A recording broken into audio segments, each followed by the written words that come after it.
US President Donald Trump announced that Israel and Iran had agreed to a complete and total ceasefire, declaring an end to what he called the 12-day war.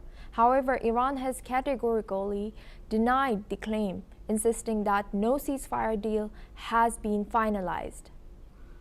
In the wake of Trump's statement, Asian markets rose and global oil prices dropped as fears of a major energy supply disruption eased. The World Economic Forum chief warned that the planet is now facing its most complex geopolitical environment in decades.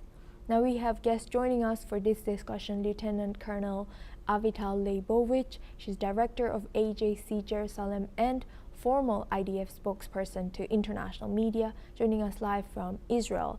And we have another guest, Daniel Wagner. He's CEO of Country Risk Solution, joining us live from Portland, US.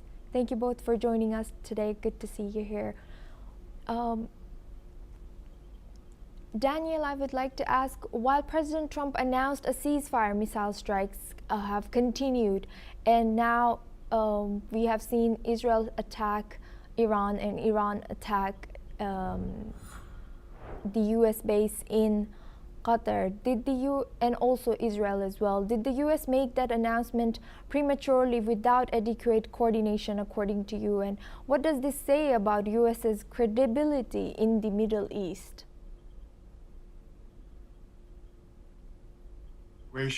And it stands to reason that the ceasefire declaration will only hold if all parties agree to stop hostilities.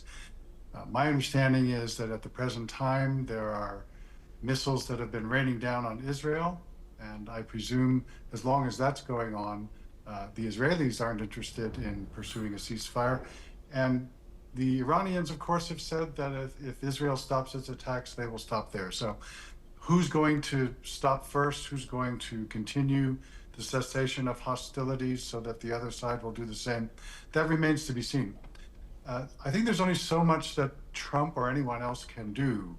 If Khamenei and Netanyahu don't think that it's in their mutual interest to stop, then it won't stop. Frankly, I'm a little bit surprised that Netanyahu would even agree to a ceasefire at this time, because it certainly appears that the job in Fordo was not completely done. And we don't have any way of formally confirming that this is the case. But the satellite imagery seems to indicate that although it was severely damaged, it hasn't been destroyed.